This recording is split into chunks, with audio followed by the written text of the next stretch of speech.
I would really like for you guys to just to ask any questions. You can ask anything. Doesn't have to relate to this. I mean, it can be as whatever that you might want to uh, speak to me about. And the other area that would also be great is if you guys are looking um, uh, to also work on either cancer research or with in a startup environment or something like that.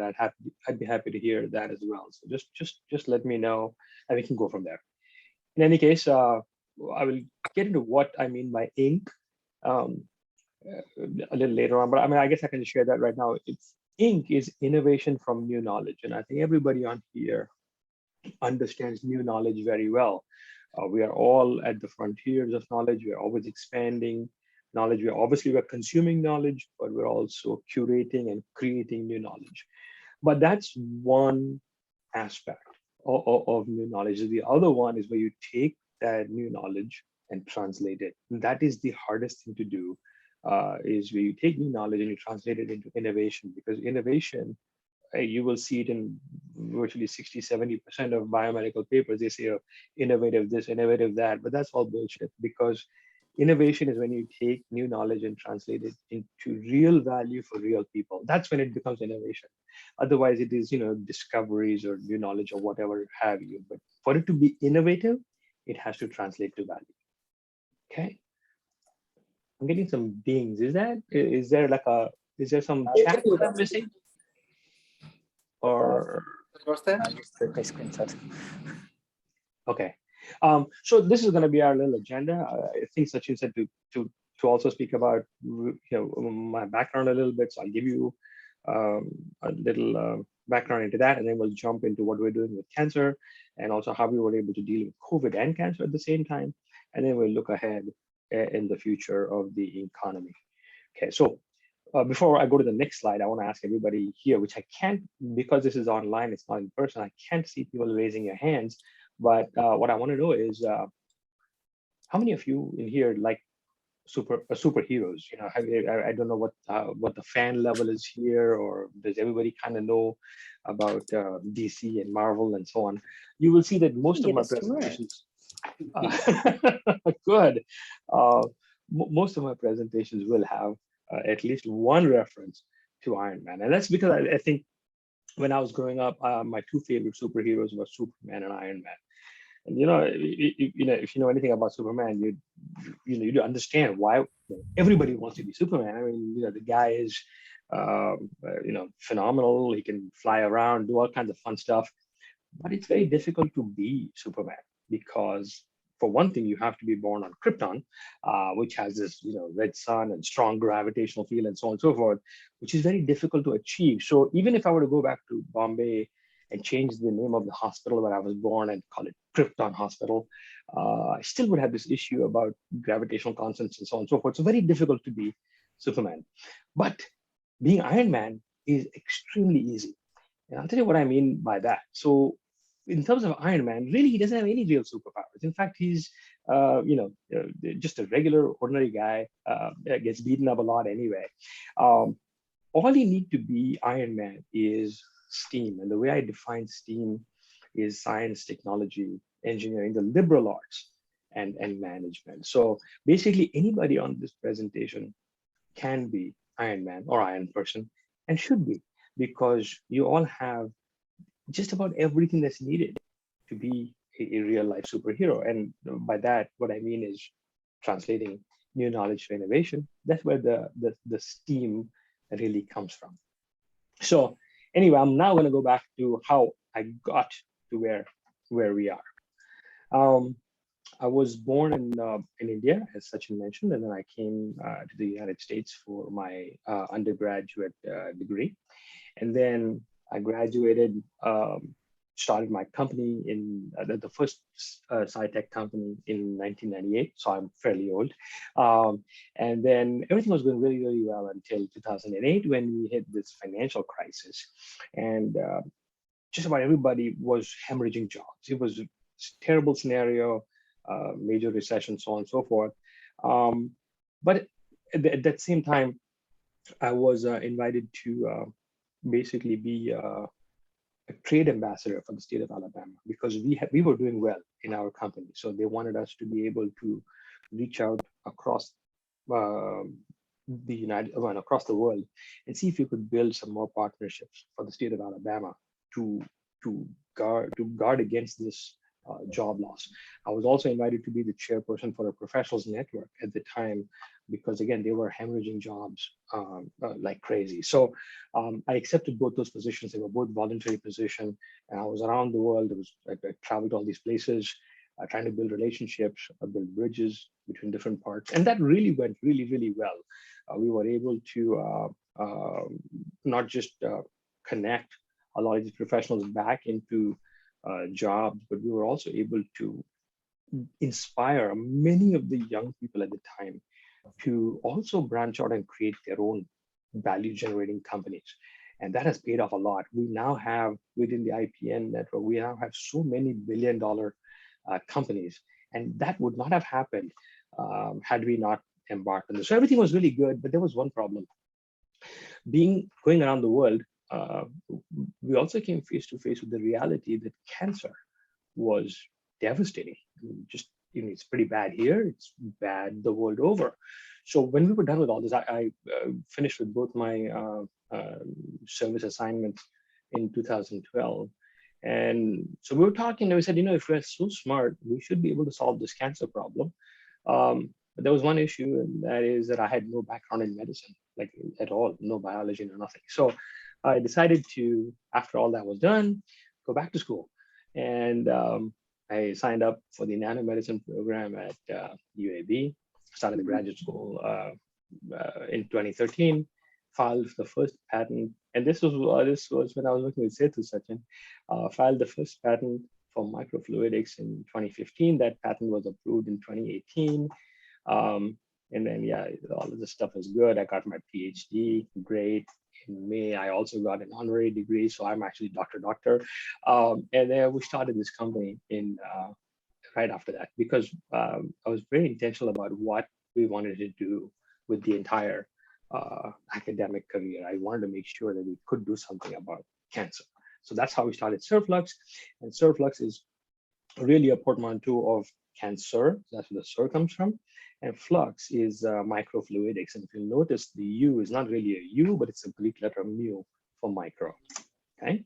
So that brings us to the present. And I'm going to try to keep a lot of this stuff very simple. I'm not going to get into any of the jargon about cancer or the microfluidics platforms that we have here, because I want to make sure that I keep this very conversant, and feel free to ask me any questions. I'm totally okay. And you don't have to ask me all the questions today. My email is ironman at uab.edu.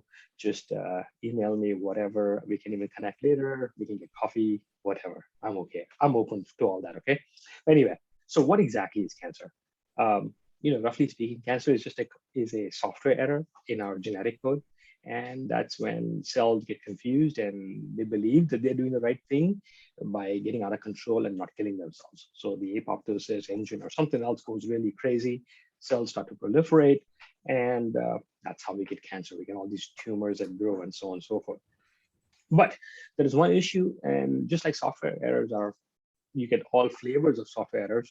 With cancer too, there is all flavors of cancer. And I don't just mean by subtypes of cancer, but every tumor is distinct. So tumors between two different patients are going to be different. The same patient, when you have a primary tumor versus a metastatic tumor, they're different. And even within a single tumor, you've got different cell populations, subpopulations that may differ significantly from one to the other and how they respond to treatment. So offers a lot of different kinds of challenges. It's not as simple as, okay, you've got this one disease, we will prescribe you a couple of different options and it's going to work. So what we want to do with Surflux was we wanted to be able to better match the treatments to the tumors, because what is happening today, and I'll get into that in just a second, but our purpose was to crush cancer. Very simple. We're not trying to do anything big. We're just trying to crush cancer. And for us to be able to do that, we need appropriate intellectual property protection. And also there has to be a market. And the reason why I think the emphasis is on market is because we all want to do good.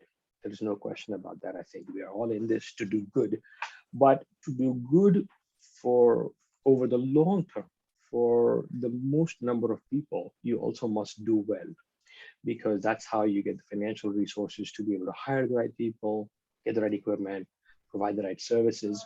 So the doing good and doing well go hand in hand. That's the reason why I think you will see that there is a lot of emphasis in being market conscious.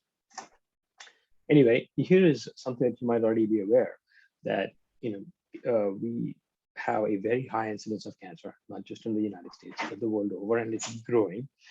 Cancer, I believe, now is the number one clinically diagnosed non-traumatic cause of death around the world, and that's one issue. The other issue, which is in my opinion even worse, is that 3 out of 4 patients that are diagnosed with cancer are first treated with the wrong therapy. And the reason why they're treated with the wrong therapy is not because the doctors are inept, but it's because we don't have the tools to match the therapy to the patient. So this is what we do today. A patient is diagnosed with cancer. Well, guess what? We start them based on generalized guideline on treatment number one, and we monitor them very closely. And then 3 months later or so, if we see that the treatment is not having the efficacy or there's disease progression or whatever, switch them to protocol number 2, and so on and so forth, until the right regimen is found. Terrible way to treat patients, terrible way to treat anybody, really. And even the NCI has this as one of their key challenges, is that the current way that we treat patients is just inaccurate, expensive, all kinds of bad things. So what we do is, or what we aim to do is, change 2 aspects of the way we treat patients today. So instead of trying treatments one at a time inside the patient, for over a long haul, we want to try them all at once outside the patient on a small piece of tissue that we extract from the patient tumor. So what you see over here on the left-hand side is you've got the guy, being hammered with all these toxins, and then we find the right one. Or what we do, as you see on the right-hand side, is we extract a small piece using a core needle biopsy. We throw it in our microfluidic platform and expose it to all the potential therapies in different chambers, see which one works, and then only administer that to the patient. Okay. The way we like to describe our therapies is like playing tic-tac-toe on patient tumors. So if you think about this over here, each box has a different treatment option. X's would say which ones will not work, and the O's would give us an indication of, hey, these guys might be the best option for that patient. And then based on shared decision-making and any additional testing, we would be able to identify which one do we start them on from the ones that would actually work. So a much better experience for the patient, a much, at least in theory, route to getting optimal outcomes for the patient and those around them. We call this our personalized oncology efficacy test, or POET. Now, again, I said there's Iron Man, but it's not just in my presentations. If you come to our lab, you will see we've got this giant wall with this mural on it. And this mural, it reminds us every day what this fight is all about. That because every tumor is different, we have this multi-headed beast that we are fighting that represents cancer. And then in this fight, we can't just have one solution that works. We have to have a different range of solutions. Hulk represents chemotherapy because it's the largest, most predominant weapon that we have. But like Hulk smash, it not only kills the tumor, also kills the patient. On the other side, we've got WASP with molecular profiling. She goes to the other extreme, where you go down to cellular and subcellular components, missing the big picture with heterogeneity. Radiation oncology, Spider-Man, and surgical oncology, Dr. Strange, allow us to put guardrails around the tumors. Shuri represents emerging targeted therapy. And then Captain Marvel is our most powerful weapon because she represents the hope and the courage of the patients and those around them. But we see ourselves as Iron Man, basically bringing all these approaches together in a strategic way to optimize them all. And here's why. I think I mentioned briefly about what the impact is. It's a $2.5 trillion a year impact across the globe. And then we're looking at cost of cancer is about $1 trillion roughly in the United States alone. And the solutions that we have would essentially address the $70 billion problem across pharmaceuticals and health insurance providers. And like I said, nobody can do this alone. So we have this wonderful team and it's growing. And many of the people who are part of our team have also graduated from UAB or currently working at UAB. And as I said, we are still growing. So we'll continue to add more wonderful resources to our team. We also have a world-renowned board of advisors that bring to our company different perspectives that we ourselves are lacking. And all of these people together, the advisors, our team, has helped us achieve a tremendous amount of value in a very short period of time. We've got 5 patents already, 5 more are pending. We've got the NCI grants, working on additional grants. BCRFA has also been a very strong partner, Launchpad, so on and so forth. So everything was going really well.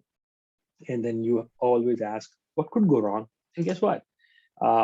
We encountered a global pandemic, even as we were just beginning to start up. So, how do you crush cancer and crush COVID at the same time? This has been a question that we have been asked and we've spoken about it at several different occasions, including Bio, Alabama, and elsewhere. And I think that the answer is pretty straightforward. Just because we have a global pandemic doesn't mean the cancer is going to say, you know what, you guys have your hands full, so I'm going to respectfully take a back seat and not bother you guys.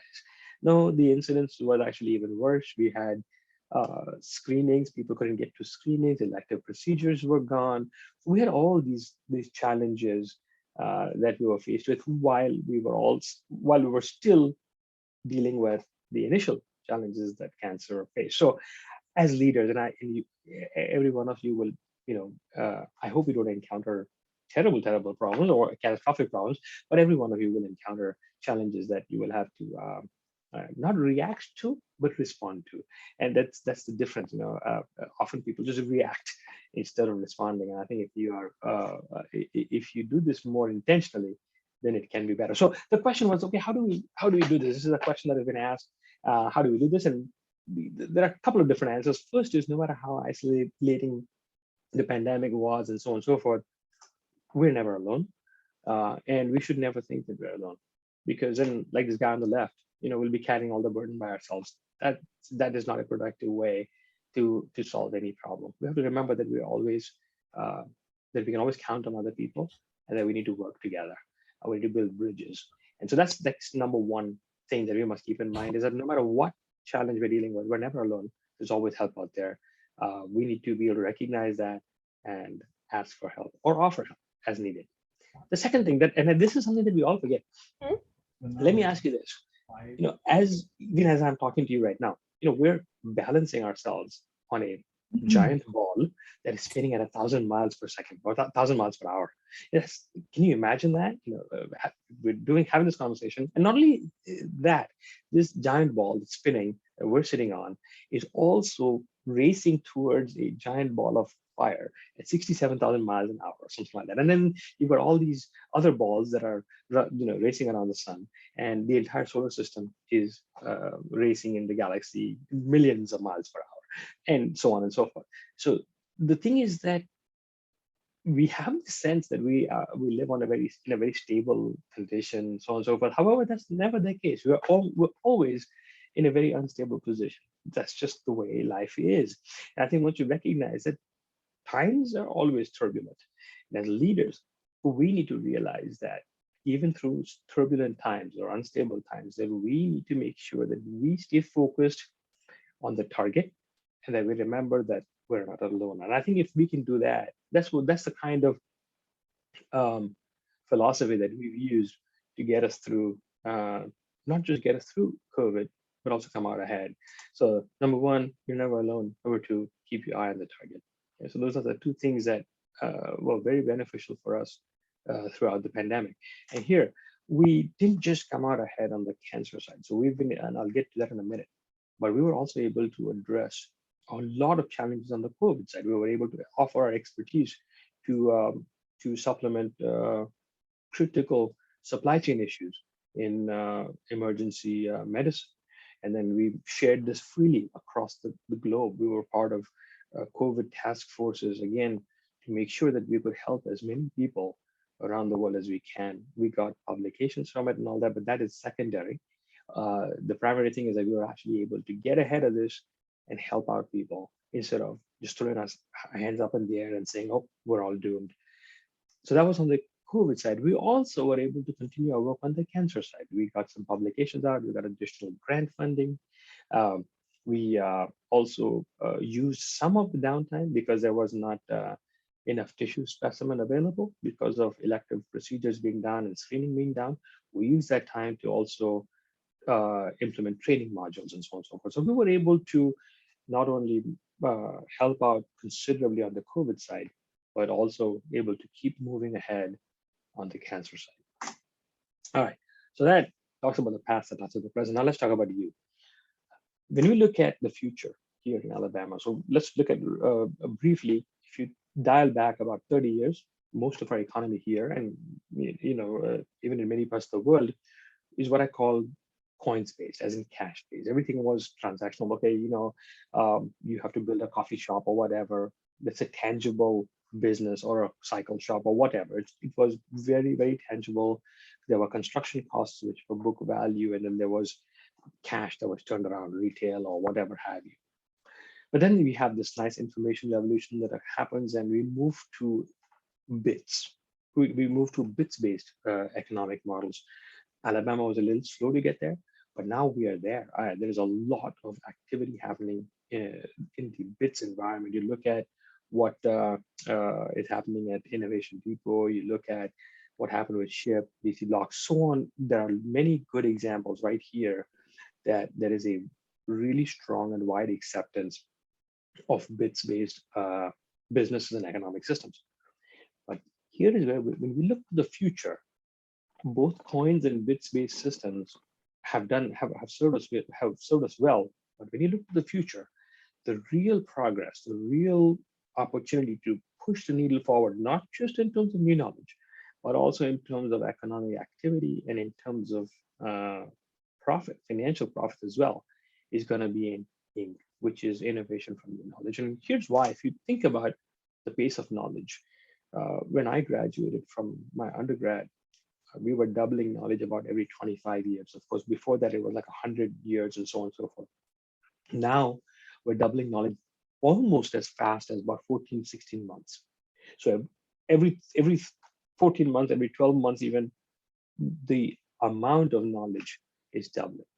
And it's getting very, very difficult for anybody, no matter how smart you are, how brilliant you are, to be able to stay ahead of the curve. I think here's another example. When you look back at the printing press, before the printing press was invented, there were, like, I think 30 some odd thousand, 40 some odd thousand books. After the printing press, we go straight, like 50 years after the printing press, we go to 12 million books. So the technological boom, which is the printing press, it's not just that we got advanced printing presses, but what's important is the books. They go from 50,000 to 12 million. So as we are enhancing our knowledge infrastructure, what is also going to happen with the day and age that we are in right now is other fields that are related are going to simply explode. So whether it's biomedical sciences, whether it is clean energy, whether it is robotics, what we are going to see in the next 50 years is that where we are today is going to be unrecognizable. But the challenge that we face, particularly in academia, is we simply believe that, hey, new knowledge is about better understanding the fabric of existence. The other aspect where we take that new knowledge, translate it to serve others, that is completely missing. And I give a lot of my colleagues a very hard time that universities are graveyard of ideas, because 97% of funded research dies in universities. Only 3% is actually translated. So we have to change this equation. And it's not entirely the fault of investigators and so on at academic institutions. It is just the way the incentive systems are set up. But more importantly, that infrastructure outside is lacking. So the good news is that we are building out this infrastructure, and the way I look at the parameters to succeed in the economy is there has to be structural parameters, 6 structural parameters: people, places, platforms, partners, propulsion, and policy that must be in place such that people who are engaging in translating new knowledge to innovation would be able to fuel, to fire up and take flight. And the reason why you need these little trampoline is because sometimes when you fire up, you can misfire, and sometimes flights can also falter. So the whole idea of being able to translate new knowledge into innovation, there's a lot of risk involved. And I think we need to understand the full scope of systemic parameters and agency factors that work together to drive us forward. And again, I think a lot of this may seem very esoteric, but we can actually point to hard examples about how some of this works.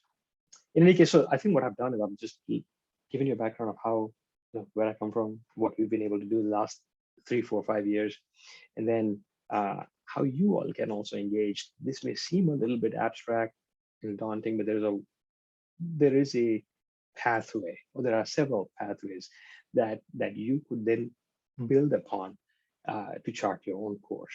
And I'd like to end with this again to remind you that all of us, everyone, can actually be Ironman. It's just given the fantastic opportunity that we have when we, in a way, are extremely privileged. How many people actually get to be part of tier 1 research institutions? A very, very small handful. So it is our responsibility to be able to take this knowledge that we are able to consume easily, we are able to curate, and also create. It is our responsibility to not just take these ideas and bury them in the ground, but to translate them to serve others. And I think I'm gonna end with that. And I would like to see if there's anyone has any questions, or how do I stop sharing the screen? Let's see. Come back here, I guess, and pause share. Is that it? Okay. And how do I just stop the share? Perfect. All right, I can ask you. Yeah, please feel free to ask me any questions. I hope that was okay. If it was too fast or too much or whatever, or too little, just let me know. Yeah, thank you so much for your wonderful talk. Now, any participants, if you have any question, please, you can begin. Yes, hello. I'm Andy again, and I was wondering, with regards to your comment about universities kind of being the graveyard of ideas, about how all of this research that's done at universities doesn't really get translated into real world applications. I was wondering if maybe the solution to that is to stop doing research at universities and start doing research maybe in private companies. I mean, I don't know how that would work, but if the universities are all talk and no actually putting it into the real world, maybe we just need to do it in a different environment with people that are more focused on that. Okay, so I will say that I use that also just to drive people into action. But to your point, I was just a couple of months ago, I was speaking to an executive at a pharma company, and what they were saying was there's not a single drug that has actually come out directly from a university, right? Obviously, because we do a research on molecules and so on and so forth, but it's private enterprise that does a lot of the translational work that takes a whole bunch of these molecules with a lot of risk, and then takes it and then makes it commercializable. So I think that the partnership needs to be hand in hand. So we do still need a lot of university research. That is important. However, some of the pathways have a lot of friction in how that then moves out from university to industry. For instance, I think it would be great if PIs at universities also had the luxury, the freedom to be able to not just do basic research or fundamental research, where they do they bring whether it is using iPS cells to see if you could de-differentiate it or in one direction or the other. But take those and say, okay, now that I've done that, how would I be able to use this in a commercial enterprise? And then let the PI have some time at least that they could spend to focus on translating those ideas, not just okay, I got this Wnt pathway, now I'm going to look at okay one other prohibitor, I mean an inhibitor or a promoter or something like that for it. Let's see what you've got and spend maybe 10-20% of your time every week to see, okay, I've done this, it's wonderful, it's almost magical, but how do I take it and now translate it so that I can serve other people in my community or world over? And there needs to be a bit of an incentive system, Andy, that needs to be. So I wouldn't say that we stop university research, but I would say that we kind of add a sort of a bridge between the universities and industry. But that bridge should not be a greedy bridge, because that's what we see today with the Bayh-Dole Act and everything that feeds back into the university's administrative overhead. I think it should be given to the PI as his or her free time, saying, this is yours. You go play with it. And if you do well, that's still yours. As opposed to, oh, yeah, you did something wonderful, now it's going to be ours. I think that those are the kinds of things that still need to be worked out. Yeah, that's one of the things that I noticed as someone who, because I came to UAB, and it was always my intention to do research. I got into neuroscience purely for the research. But one of the things that I've noticed is that universities, they really expect us to become professors. And it's like, and even the person that I'm working with now, he doesn't even really have time for his own personal research because he's busy teaching. And it's like, well, all of this free time that you're talking about, they're spending it in the classroom. So the universities, they're focused on, sure, it's important for people to teach, and that's the way that benefits the community, but that's also a rather self-centered way, I think.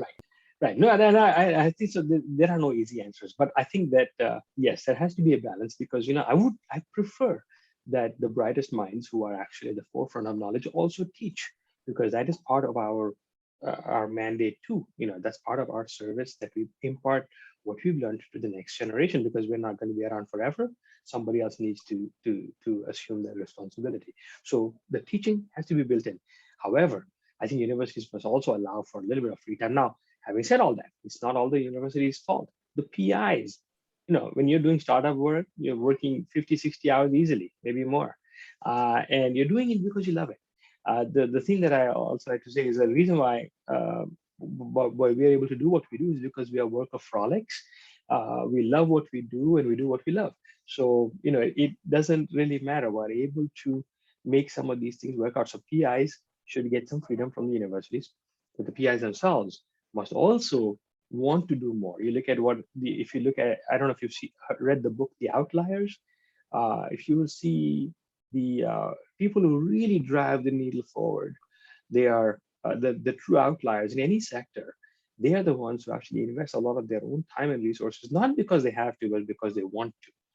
Over 1,000 hours, 10,000 hours of their own time, and so there's going to be some personal agency factor. Like I said, PIs must want to do it, but there also must be structural parameters that help them do that. All right, that makes a lot of sense. Thank you. Mm-hmm.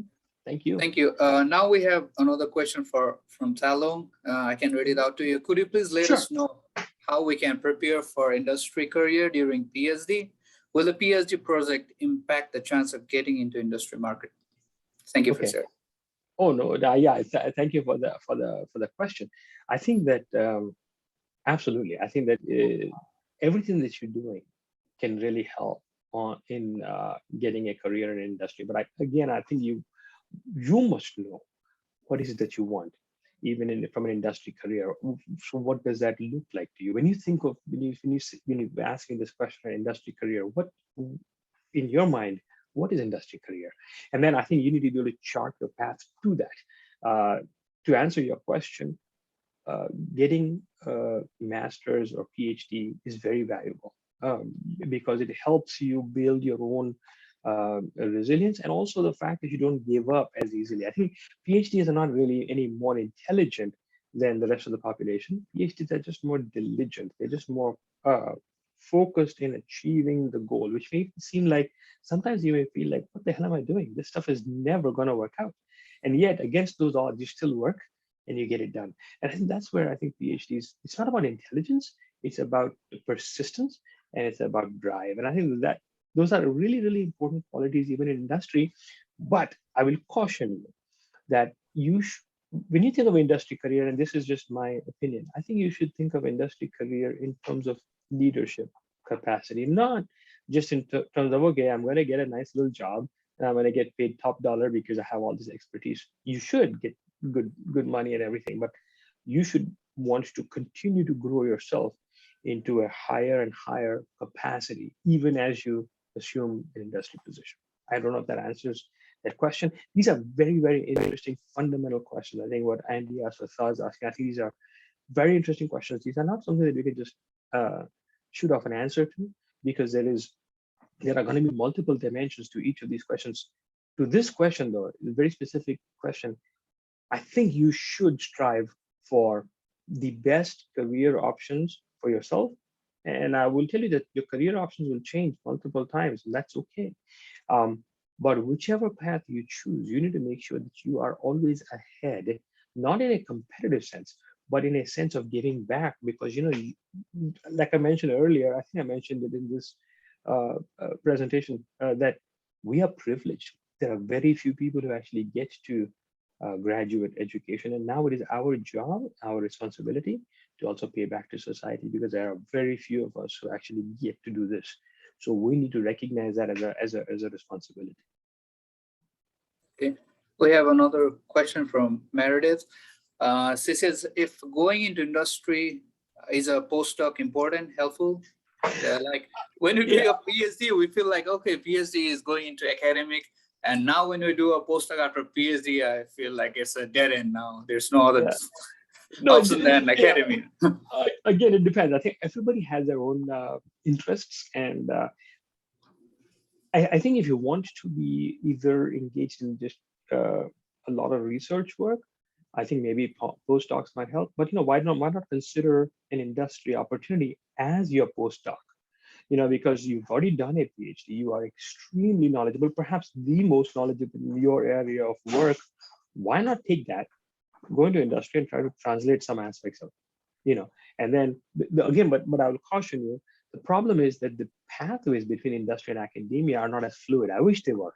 I wish you could just say, okay, I got my PhD, I'm going to go to industry a couple of years. I did this. Oh, I love it. I want to investigate a little bit more. You come back to some foundational basic research in the university, go back. I wish that the pathways between industry and academia were more fluid and more multi-directional, rather than, oh my God, I'm like stuck in this role now and I have to just follow this damn path that has been established. You look at academia, I mean, a lot of universities are supposed to be the bastions of new knowledge and so on and so forth, but our own traditions are just so hardwired, we don't change. But to your point, I think I'm not really sure how much a postdoc would help. It would depend on what kind of industry career you want to take. But I would also suggest that you learn about, again, when you talk about industry career, what is it in your mind? What is it? And then you have to be able to figure out, okay, so if I want to be that, then do I need to do a postdoc? If I need to do a postdoc, then do it. But in my opinion, personal opinion, would be that I'm not really sure you would need a postdoc. It's my opinion. Okay, I want to ask you, as a CEO, if you get an application from like a postdoc or someone with a master's, what kind of preference would you do? How would you hire them? Okay, so because we are we're also in the startup mindset. Biotech is very different.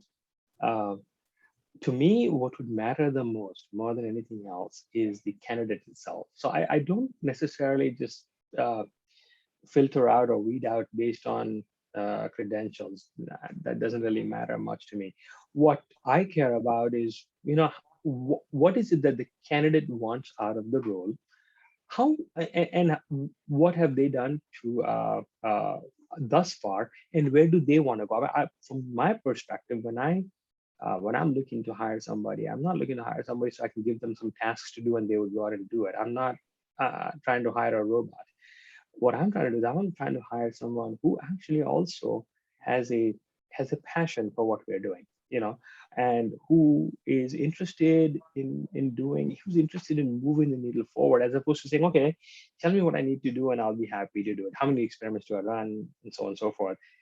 That's not the kind of person I'd be looking for. I think I'd be looking for people who are excited about. So to me, that's like the biggest thing is what I look at is how excited are they about what they're working on, and that's where I think that the postdoc kind of might uh, uh, maybe dampen your excitement because you've already done this for 4 or 5 years as PhD. If you're doing the exact same thing, going to go even further into it, uh, then it may dampen it. It may or may not, because if you're looking at membrane proteins, for instance, I mean, hey, that 8 years doing that, and you will still be super excited. So it just depends on, because those processes take long. So it depends on what is it that your vision is for industry career that would matter.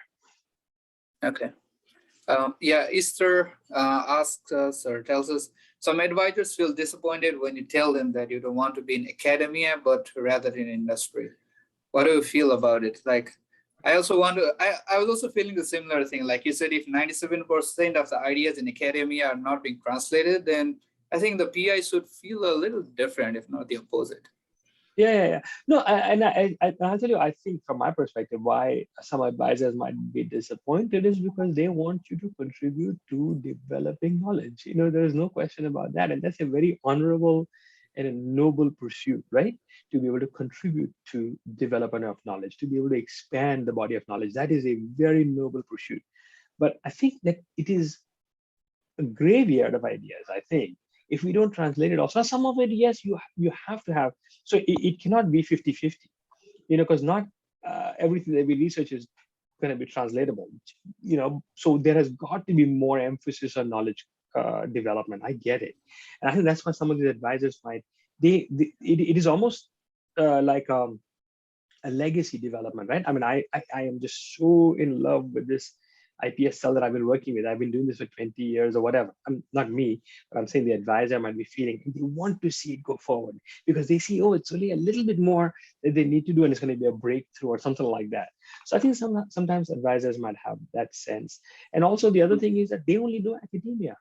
So that's another thing. They may be worried for you that what's going to happen when you go to industry if it doesn't work, because the pathways back and forth are not as fluid, and that's a big problem. I think that's something that we should fix.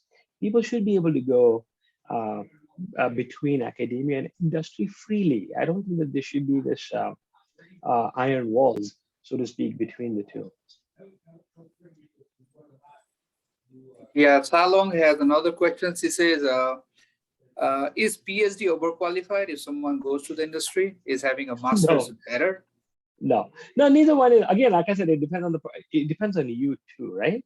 I think that if you feel like what you want to do is an area where you don't need to delve deep into a PhD level research to be able to have this kind of persistence, so on and so forth, then sure, you're done with the masters.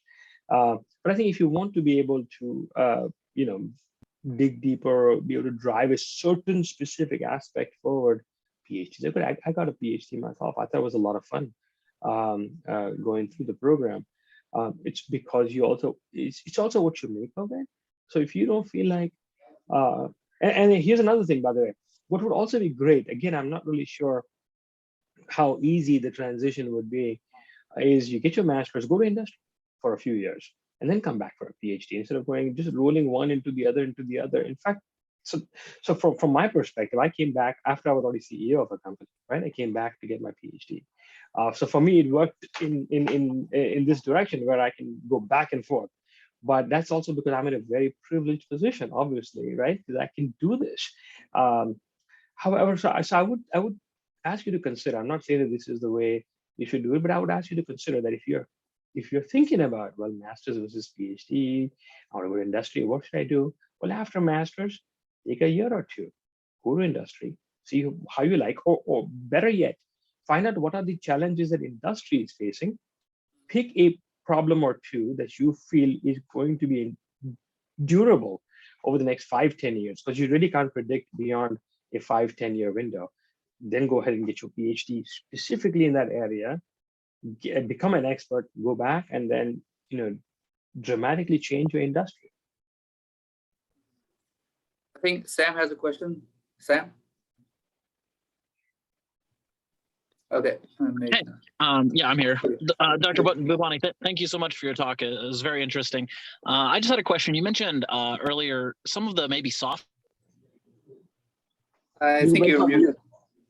overlap between academia and industry. You mentioned specifically leadership.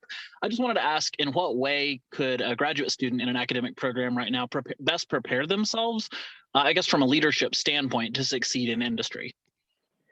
First of all, I think you already are at an advantage by being a graduate student. You've already taken leadership in knowledge development, right? Because as I mentioned, very few people actually get to go to grad school. Less than 7% actually go to grad school. So you're already in a leadership position. Now, once you're in grad school, what do you make of that grad school, right? I mean, I think that the fact that you're here, I was commenting to Sachin earlier, right? The fact that you're here, this is Friday before Thanksgiving. This is incredible. I think that, to me, that speaks volumes. When I look at it from, and again, I don't want you to feel like there is that industry is some magical place. We have similar challenges in industry too. For every Elon Musk, there's probably 1,000 others who are just going day to day, as opposed to being able to lead in that capacity. I think that we all have to be a little bit more intentional about developing leadership, about being able to respond rather than react, things like that, about building bridges instead of walls. Any idiot can build walls. It takes a growth mindset to be able to build bridges across areas that you don't understand. So I think that those are it is up to us to build leadership. Having these kinds of forums where you can work together. I think earlier in the talk I mentioned you are never alone. I think these kinds of forums where you can come together, you can work with each other, you can craft a vision, and it doesn't have to be something massive, right? You're already working on some things together. You could craft a vision, saying maybe we should look at how would this apply in one area versus the other. Lead that. They're going to be. It's like working out smaller exercises in leadership. Not just hubris, but humility. Be able to bridge those two as well. And I think so I think leadership is just an exercise. You have to come at it from the position of service. What can I do to be able to serve others as best as I can? And that is how we develop, I think, our leadership muscle. And we need to keep working at it. It's not something that just is that there is a course that you can do, or that there is an organization that you can join and you'd be a leader. I think it is the fact that you're here. I think you already, first of all, the fact that you're in grad school sets you apart. You're already in leadership roles. But aside from that, on a day like this, Friday afternoon, you're here, we're having these discussions. That tells me a lot. I mean, I think you're already on a very, very strong pathway to building these kinds of leadership abilities, not just for your selfish reasons, not for you. Leadership is always about serving others. So you're building leadership, and it's a selfless task. You do it to help others. And I have the fact, like I said, everybody being here is very, very heartening for me. I'm really happy to see this. Thank you, Dr. Budhwani. I appreciate that. And again, like I said, you don't have to ask all these things. My email is handy. I'm happy to go to coffee with anybody. Beers, if you want, if you prefer that kind of brew, I'm fine with that too. And we can have these kind of conversations on an ongoing basis. I know you guys meet regularly. That's great. I would definitely recommend that you keep, think of the possibilities and try to push them a little bit. Think of the possibilities and push them a little bit. Make it an exercise that you practice regularly. That's how you can develop. If you're already doing a lot of cell culture work in your lab, Look at what it takes to get some of the regulatory paperwork done as well. What else does your PI have to do from the other headache purposes? And then where do you see areas of improvement, not just from the administrative process, but if you're doing cell culture, or if you're having, what are the impediments that you see? Because only you will be best positioned to see those, because you are in that environment day in and day out. You try to see if you can improve it. It doesn't have to be just within the lab, it can be across universities, or go work with some companies. Just, well, why not? You don't have to give up your PhD. You could be doing internships. Wouldn't want to call it internships necessarily at grad school level, but you could do that, or you could work part-time. You could be doing some of that, so you could basically have one foot in each sector, academia and industry, and that is possible. So I should have thought of that earlier too. Do consider that.